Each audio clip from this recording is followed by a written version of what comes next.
விட தொடர்ந்து 2 நாட்களில் நாம் தியானிக்கிறதான பகுதி லூக்கா 22வது அதிகாரத்தை தியானித்து கொண்டு வருகிறோம். நேற்று தினத்தில் வாசித்ததுக்கு பிறகு இந்த காரியத்தை வாசிக்கலாம். 22:6 லூக்கா. அதற்கு அவன் சம்மதித்து ஜனக்கூட்டமில்லாத வேளையில் அவரை அவர்களுக்கு காட்டி கொடுக்கும்படி சமயம் தேடினான். அல்லேலூயா. கர்த்தருடைய பிள்ளைகளை பாருங்க, நேற்று தினத்தில் சொன்னோம், பிசாசு என்னதான் செய்யும்? சமயம் தேடும். நம்ம விட வைப்பதற்காகவும் வஞ்சிப்பதற்காகவும் அவன் சமயம் தேடிக்கொண்டே இருக்கிறான், வகை தேடிக்கொண்டே இருக்கிறான். ஆனால் நம்ம என்ன பண்ணணும்? கர்த்தருடைய சமூகத்தில் ரத்தத்தினாலே நாம் என்ன பண்ணணும்? பாதுகாக்கப்பட வேண்டும். அடுத்த வசனம் வாசிக்கலாம். பஸ்காவை பலியிட வேண்டிய புளிப்பில்லாத அப்ப பண்டிகை நாள் வந்தது. பாருங்க, பஸ்கா முதல் வசனம் சொல்லுகிறது, பஸ்கா எனப்பட்ட புளிப்பில்லாத அப்ப பண்டிகை சமீபமாயிற்று. அப்ப பாருங்க, பஸ்கானா என்னன்னு பார்த்தோம். நம்ம ஒரு பரிசுத்தமான ஒரு நம்ம தேவனுக்கு செலுத்த வேண்டிய பலின்னு பார்த்தோம். அன்றைக்கு பஸ்கா அடிக்கப்படாவிட்டால், பஸ்கா என்கிற ஆடு அடிக்கப்படாவிட்டால் இஸ்ரவேலருக்கு விடுதலை இல்லை. ஆமே, இஸ்ரவேலுக்கு என்ன இல்லை? விடுதலை கிடையாது. அன்றைக்கு பஸ்கா அடிக்கப்படலைன்னா கவியம்மா இப்படி தள்ளி வந்திருக்கேன். எங்கள் அம்மா கவியெல்லாம் இப்படி தள்ளி, கவியம்மாலாம் இப்படி தள்ளி. அதாவது என்னன்னா, அன்றைக்கு பஸ்கா அடிக்கப்படலைன்னா இஸ்ரவேலருக்கு என்ன இல்லை? விடுதலையே கிடையாது. பஸ்கா அடிக்கல, அதை ரத்தத்தை எடுத்து நிலைக்காலில் பூசலைன்னா அன்றைக்கு இஸ்ரவேல் ஜனங்களுக்கு என்ன இல்லை? விடுதலை கிடையாது. அன்றைக்கு அத்தனை பேருமே எங்கே தான் இருந்திருப்பாங்க? எகிப்தில் அடிமைத்தனத்திலே வாழ்ந்திருப்பாங்க. ஆனால் இன்றைக்கு நீங்களும் நானும் அடிமைத்தனத்தில் இல்லாதபடி நம்மை விடுவிக்கும்படி கர்த்தரே பஸ்காவாக, இயேசுவே பஸ்காவாக, இயேசுவே என்னவாயிட்டாரு? பஸ்காவாக அவரை தன்னைத்தானே ஒப்பு கொடுக்கிறார். அவரை அடித்து அவருடைய ரத்தத்தினால் தான் இன்றைக்கு உங்களுக்கு எனக்கு விடுதலை உண்டாயிருக்கலாமே. அவர் அடிக்கப்பட்டதுனால தான் அந்த கல்வாரி சிலுவையிலிருந்து சிந்தின அந்த ரத்தம் தான் இன்றைக்கு நம்மளை என்ன பண்ணியிருக்கு? விடுதலை செய்திருக்கிறது. ஆமென், அல்லேலூயா. இப்போ பாருங்க, பஸ்காவின் நாட்களிலே இஸ்ரவேல் என்ன சொல்றாங்க? அந்த பஸ்கா நாட்களிலே என்றைக்கு அனுசரித்தார்களோ அந்த நாள் பஸ்கா என்று சொல்லப்படுகிறது. அப்ப இன்னைக்கு நான் சொல்றேன், ஞாயிற்றுக்கிழமை, அதாவது வெள்ளிக்கிழமை ராத்திரி, நம்ம ஒரு பேச்சுக்கு சொல்றோம், வெள்ளிக்கிழமை ராத்திரி பஸ்காவை புசிக்கிறாங்கன்னு வச்சுங்க. வெள்ளிக்கிழமை ராத்திரி தான் என்னவா இருந்திருக்கும்? அப்ப தொடர்ந்து இஸ்ரவேலுக்கு பஸ்காவாக இருந்திருக்கும் இல்லையா? அவங்க புசித்த நாள்ல இருந்து எத்தனை நாள் வரைக்கும்? இவர் இயேசு கிறிஸ்து வந்து அவர் புசிக்க வரைக்கும் எப்பதான் பஸ்கா? வெள்ளிக்கிழமை சாயந்தரம் தான். வெள்ளிக்கிழமை சாயந்தரம் பஸ்கா இல்லை. நான் ஒரு உதாரணத்துக்கு சொல்றேன். நமக்கு வெள்ளிக்கிழமை சாயந்தரம் தான் இருக்கும், பஸ்காவை வந்துகிட்டே இருந்திருக்கும். ஆனா இயேசு கிறிஸ்து அடிக்கப்படுவது என்னக்கா இருந்திருக்கணும்? அப்பனா வெள்ளிக்கிழமையா தான் இருந்திருக்கணும். ஆனா இந்த சமீபமா இருக்கும் பொழுதே, பஸ்கா வருவதற்கு முன்பாகவே இயேசு பஸ்காவை புசித்தார். ஆமென், அல்லேலூயா. பஸ்கா வரல, இன்னும் பஸ்கா பண்டிகை நாள் வரல. ஆனா இயேசு கிறிஸ்து என்ன பண்ணிட்டாரு? பஸ்காவை புசிக்க ஆயத்தம் பண்ணிட்டார். ஆமென். எதுக்காக அவர் செஞ்சாரு? அப்ப முறைமைகளை மாற்றினாரா? ஏற்கனவே யூதர்கள் அதை கடைபிடிச்சிட்டு இருக்காங்களே. நம்ம இப்ப ஒரு நாள் என்ன பண்ணிருக்கோம்? அந்த கேலண்டர்ல போடுற டேட்டை பார்த்து தான் என்ன பண்றோம்? தீபாவளி பண்டிகை. நம்ம இந்துஸா இருக்கும் போது என்ன பண்ணுவோம்? தீபாவளி பண்டிகை. அதுலயே நாள் பார்ப்பாங்க. அந்த அமாவாசை வருது, அதனால இது முன்னாடி அது பின்னாடி சொல்றாங்க இல்லையா? அப்ப இது ஃபாலோ எல்லாரும் தீபாவளி ஒரு நாள் கொண்டாடுறாங்க. நவம்பர் 14 தீபாவளி கொண்டாடுறோம் வச்சுங்க. நீ மட்டும் உன் வீட்டில் நவம்பர் 15 தீபாவளி கொண்டாட எப்படி இருக்கும்? இல்லைல்ல, முன்னாடியே நவம்பர் 1ஆம் தேதி எங்கள் வீட்டில் தீபாவளி, எல்லாரும் வாங்கன்னு சொன்னால் என்ன பண்ணுவாங்க? எல்லாம் ஒரு மாதிரி நம்மளை பார்ப்பாங்களே, என்னது உலகமே எப்போ பண்ணுது? நவம்பர் 14 இப்படி பேசுவாங்க இல்லையா? அப்போ யூதர்கள் பாரம்பரியமாக தொடர்ந்து பஸ்காவை எப்படி தான் ஃபாலோ பண்ணுறாங்க. அந்த நாளிலே, குறிப்பிட்ட நாளிலே, எகிப்தியர் விடுதலையாக்கின அந்த நாளிலே அவர்கள் பஸ்காவை என்ன பண்ணியிருக்காங்க? தொடர்ந்து ஃபாலோ பண்ணிகிட்டே வந்தாங்க. இயேசு கிறிஸ்து கிட்ட வரும் வரைக்கும் பஸ்காவின் நாள் என்னவா தான் இருந்தது? அவர் கொண்டாடும் வரைக்கும், அவர்கள் குறிப்பிட்ட நாள் வரைக்கும் வந்துட்டே இருந்தது. இவர் தன்னுடைய 33.5 வயதுல பஸ்காவை என்ன பண்ணியிருக்காரு? இவர் முன்னமாகவே அனுசரித்தார். அல்லேலூயா. இவர் பஸ்காவை என்ன பண்ணிட்டாரு? முன்னமாகவே அனுசரித்தார். ஏன் இவர் முன்னாடியே பஸ்காவை அனுசரிக்கணும்? ஏன் முன்னாடி? கையை தட்டுங்க. அவரே பஸ்காவாக மாறப்போவதினால். ஆமென், அல்லேலூயா. அதே பஸ்கா தினத்தன்று, அதே பஸ்கா பண்டிகை கொண்டாடப்பட்ட தினத்தன்று, அதே அந்த இஸ்ரவேல் ஜனங்கள் மத்தியிலே ஆடுகள் அடிக்கப்பட்ட அந்த தினத்தன்று, எந்த ராத்திரியிலே சங்கார தூதன் உள்ளே வருவான் என்று ஜனங்க பயந்தாங்களோ அந்த தினத்தன்று இயேசு சிலுவையிலே அடிக்கப்பட்டார். ஆமென், அல்லேலூயா. அதுதான் உண்மையான பஸ்கா. அதுதான் என்னது? உண்மையான பஸ்கா. அந்த பஸ்காவை இவரே பஸ்காவாக கடந்து போகணும், இவரே ஆடாக கடந்து போகணும், இவரே அடிக்கப்படணும். அதற்கு என்ன வேணும்? ஒரு மாடல் வேணும்னு புசிச்சார். ஆமென், அல்லேலூயா. அது எப்படி இருக்கும் பஸ்கா அப்படின்னு இவர்களுக்கு கற்றுக் கொடுக்கும்படி, சீஷர்களுக்கு கற்றுக் கொடுக்கும்படி அந்த பஸ்கா இன்னையிலிருந்து யூதர்கள் கடைபிடித்த அந்த பஸ்கா அவர் சொல்றாரு, இன்னையிலிருந்து என்னுடைய அடிக்கப்பட்ட நாளிலிருந்து வேறு பண்டிகையாய் மாற போகிறது. ஆமென், அல்லேலூயா. அடிக்கப்பட்ட நாளிலிருந்து என்ன பண்டிகை மாற போகிறது? நமக்கு திருவிருந்து பண்டிகை மாறிவிட்டது. ஆமென், அல்லேலூயா. அவர் அடிக்கப்படும் வரைக்கும் என்னவா இருந்துச்சு? அது பஸ்காவாக இருந்தது. அவர் அடிக்கப்பட்டுட்டார், என்ன பண்டிகை மாறி போச்சு? நமக்கு திருவிருந்து பண்டிகை. ஆமென், அல்லேலூயா. அவர் அடிக்கப்படுவதற்கு முன்னாடி கிட்டது அப்பம் பிற்கப்பட்டீங்க. கரெக்டு பாருங்க. அடிக்கப்படுவதற்கு முன்பாக வரைக்கும் யூதர்கள் என்னதான் பண்ணிக்கிட்டு இருக்காங்க? பஸ்காவை ரொம்ப பயபக்தியா அனுசரிச்சுட்டே வந்துட்டாங்க. பஸ்கானா இப்படி தான் இருக்கணும், அப்படியே உட்காந்து தீவிரமா புசிக்கணும், விடியறதுக்குள்ள எல்லாத்தையும் சாப்பிடணும், இப்படிலாம் புளிப்பில்லாத அப்பத்தை எடுத்து வச்சு சாப்பிடணும். இதெல்லாம் அவங்க ரொம்ப தீவிரமா இதை செஞ்சுட்டு இருந்தாங்க. ஆனா இயேசு கிறிஸ்து வந்தபோது அவர் பஸ்காவை இதே மாதிரி அவரும் அனுசரிச்சார். எப்படின்னா புளிப்பில்லாத அப்பத்தை சாப்பிட்டாரு, தீவிரமா சாப்பிட்டாரு, அந்த காடியை சாப்பிட்டாங்க, எல்லாமே தீவிரமா அப்படியே அனுசரிச்சாங்க. ஆனா ஆண்டவர் அடிக்கப்பட்ட பிறகு, இயேசு அடிக்கப்பட்ட பிறகு இப்படி பஸ்காவை புசிக்க வேண்டிய அவசியம் இல்லாமல் போய்விட்டது. ஆமென், அல்லேலூயா.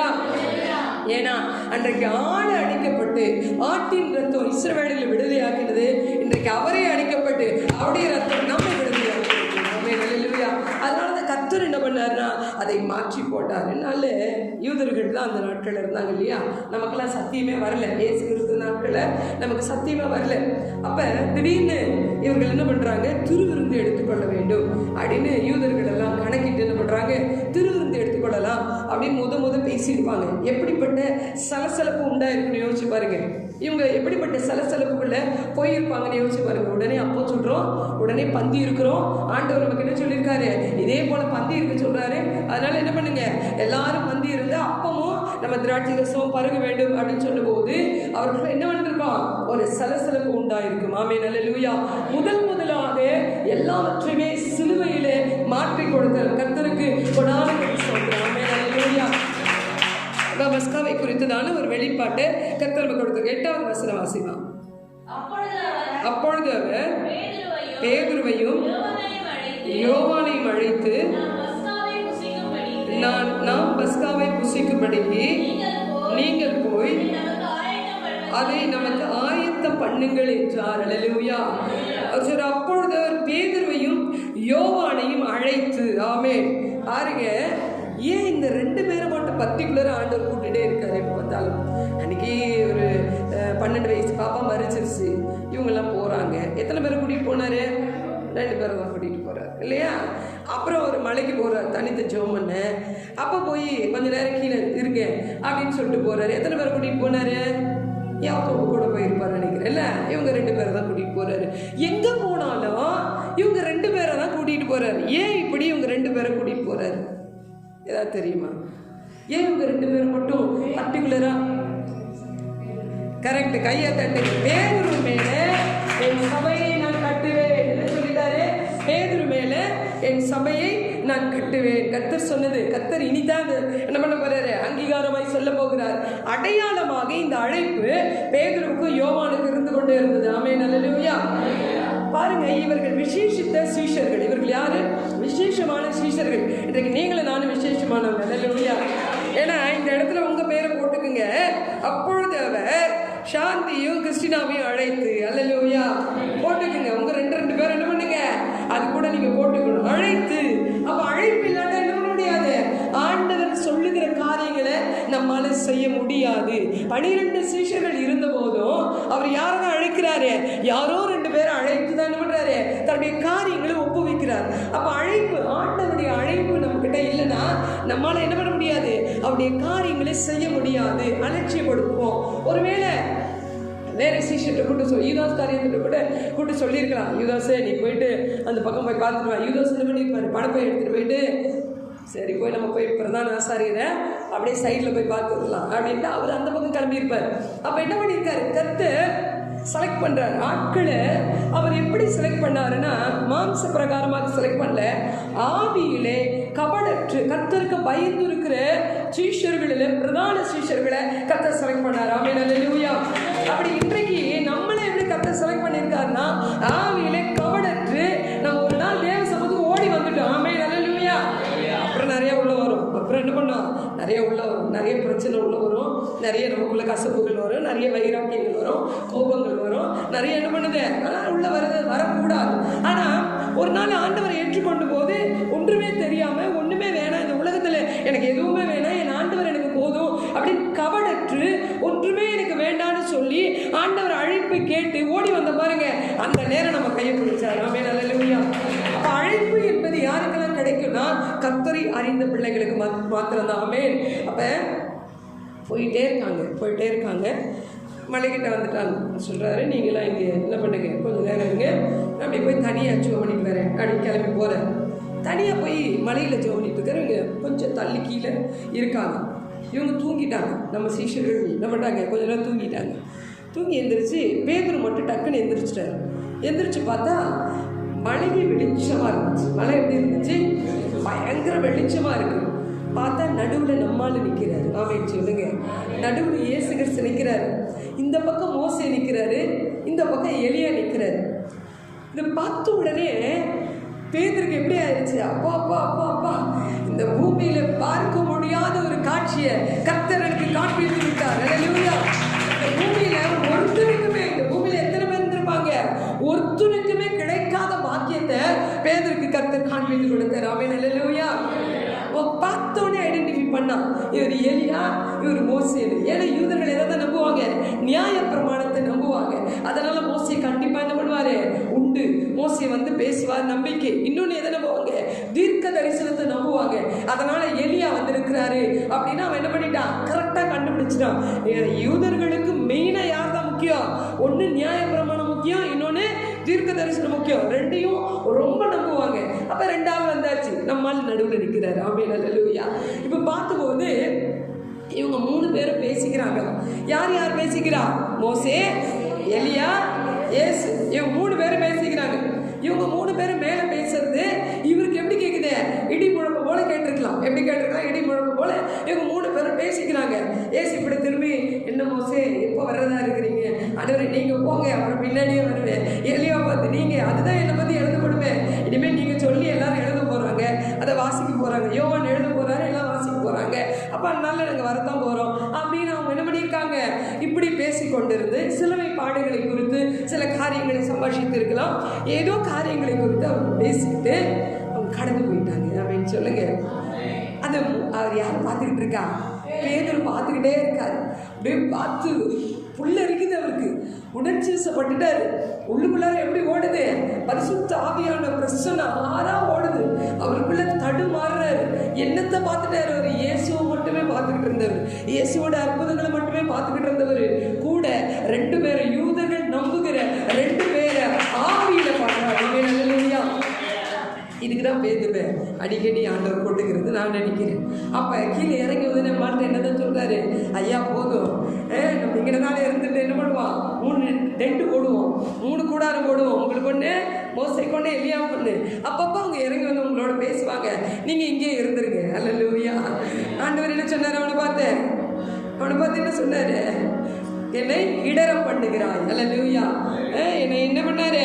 இடரம் பண்ணுகிறாய்ன்னு சொன்னார். ஆமென். அதனால இன்றைக்கு பாருங்க, அந்த பேதுருவை கர்த்தர் அழைத்தார். அந்த பேதுருவை என்ன பண்ணாரு? கர்த்தர் அழைத்தார். யோவானை ஏன் கர்த்தர் அழைக்கணும்? பேதுருக்கு நிறைய சாட்சிகள் இருக்கு. பேதுரு முந்திரி கொண்டை, நிறைய சாட்சிகள் இருக்கு.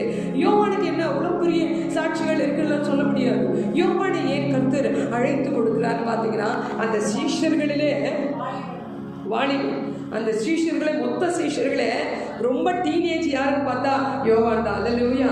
அது மட்டும் கிடையாது, இயேசுவுக்கு அன்பான சீஷன். அல்லேலூயா. இயேசுக்கு எப்படி இருந்தானா? அன்பான சீஷன். அப்படின்னா கூட என்ன பண்ணுவான்? ஓடி வந்துடுவான். ஐயா என்ன ஏதாவது வேணுங்களா அப்படின்னு கேட்குற அன்பான சீஷன். அல்லேலூயா. இயேசு ரொம்ப ஒரு முகம் அப்படி லைட்டா மாறக்கூடாது. உடனே யோவான் பக்கத்துல வந்துடுவான். என்னங்க ஐயா, என்ன ஒரு மாதிரியா இருக்கீங்க, என்ன விஷயம் அப்படின்னு உடனே அப்படியே மேல அடி சாஞ்சி பாரு, அழகாடி மாறி மார்பிளை சாஞ்சிக்கிட்டு இயேசுவோட கூட பேசிட்டு போவார். அவரும் தலையை தடவிட்டு யோவான் கூட ரொம்ப நேரம் பேசுவார். ஆமென், அல்லேலூயா. அப்படி ஒரு அன்பான சீஷன், இப்படி ஒரு பதட்டமான சீஷன். அல்லேலூயா. எப்படின்னா ஆவியில எப்பொழுதும் பதறுகிற ஒரு சீஷன், இப்படி ஒரு அன்பான சீஷன், 2 பேரை கர்த்தர் செலக்ட் பண்ணார். அல்லேலூயா. இன்றைக்கு பூமியில் அப்படிதான் உங்களை என்னை செலக்ட் பண்ணியிருக்காரு. ஆமென். ஒரு கூட்டம் அவர் மேல அன்பா இருக்கும், அதனால செலக்ட் பண்ணியிருப்பாரு. ஒரு கூட்டம் அவருக்காக வைராக்கமா ஓடு, அதனால செலக்ட் பண்ணியிருப்பாரு. ஆமென். இன்றைக்கு சிலர் என்ன பண்ணுவாங்க, அன்பு இருக்கோ இல்லையோ வைராக்கியமாவது வேணுனாவது என்ன பண்ணுறது, கர்த்தரை தேடுறது, வேணுனாவது ஊழியத்துக்கு ஓடுறது. என்ன சொல்றாரு பவுல், சொல்றாரு வஞ்சகத்தினாலாவது என்ன, எப்படியாவது வஞ்சகத்தினாலாவது என்ன பண்ணுனா, பொறாமையினாலது எப்படி ஊழியம் செஞ்சா போதுட்டார். அல்லேலூயா. பவுல் சொல்றாரு ஊழியம் நடக்கட்டும். அவங்க வந்து சொல்லுவாங்க அங்கே அப்படி நடக்குது, இங்கே இப்படி நடக்குது. பவுல் வந்து சொல்றாங்க, அவர் சொல்றாருப்பா வஞ்சகமோ பொறாமையோ எப்படி ஊழியம் செஞ்சா போதும். யாரை மகிமைப்படுத்துறாங்க, கர்த்தரை தான் மகிமைப்படுத்துறாங்க. அல்லேலூயா. அது போதும்னு சொன்ன மாதிரி பாருங்க, 2 கூட்டம் இன்றைக்கு பூமியிலே செலக்ட் பண்ணப்பட்டிருக்கு. ஒன்று இயேசுவுக்கு அன்பாய் இருக்கிற கூட்டம், தன்னைத்தானே விற்று போடுகிற கூட்டம். என்னன்னா என்ன நடந்தாலும் என் இயேசு விட்டு என்னால் வெளியில் போக முடியாது, என் இயேசு தான் எனக்கு எல்லாம், என் இயேசு இல்லாமல் என்னால் வாழ முடியாது என்கிற ஒரு கூட்டத்தை கர்த்தர் செலக்ட் பண்ணி கொடுத்துருக்கிறாரு.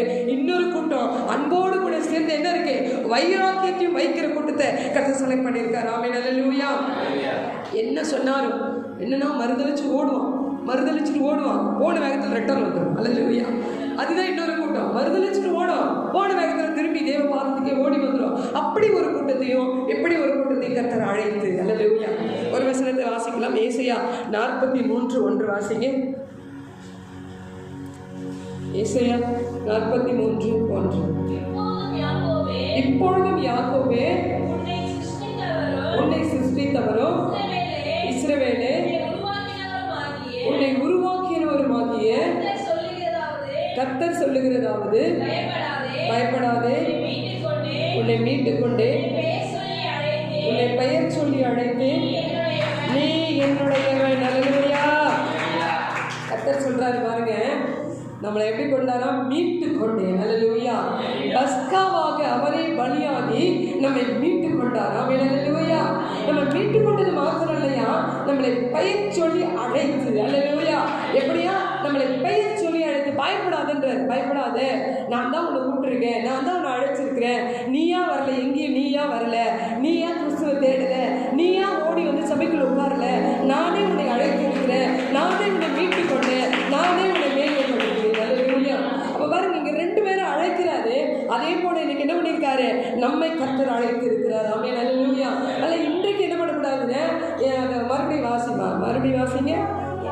இப்போதும் யாக்கோபு, யாருக்கு சொல்றாரு இவரு, இப்போது யாருக்கு சொல்றாரு, இப்போது யாக்கோபு உன்னை சிருஷ்டித்தவரோ இஸ்ரவேலே.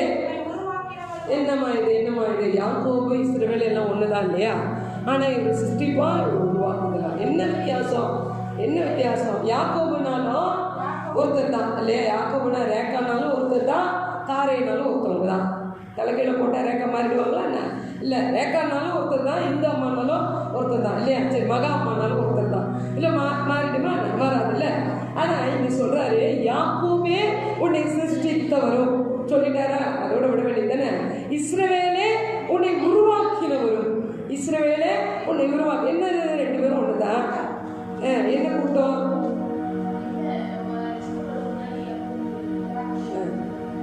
ஆமா கையை தட்டுங்க. யாக்கோபே உன்னை சிருஷ்டித்தார். நம்ம சிருஷ்டிக்கும் போது யாக்கோபை போல இருந்தோம் சிருஷ்டித்த நாட்களிலே. ஆனால் எப்போ கிறிஸ்துவுக்குள்ளே நீங்கள் உருவாக ஆரம்பிச்சிங்களோ அப்போ இஸ்ரவேலை மாறிக்கலாம். எப்போ உருவாக ஆரம்பிச்சிங்களோ, கர்த்தர் கருத்தில் உங்களை ஒப்பு கொடுத்து உங்களை உருவாக்க ஒப்பு கொடுத்தீங்களோ, நீங்கள் உருவாக ஆரம்பித்தீர்களோ, அன்றையிலேருந்து என்னவா மாறிட்டீங்க, இஸ்ரவேலராய் மாறிவிட்டீர்கள். அல்லேலூயா. அவங்கள பார்த்து தான் சொல்றாரு, உருவானவர்களை பார்த்து தான் சொல்றாரு, நம்ம பார்த்து தான் சொல்றாரு.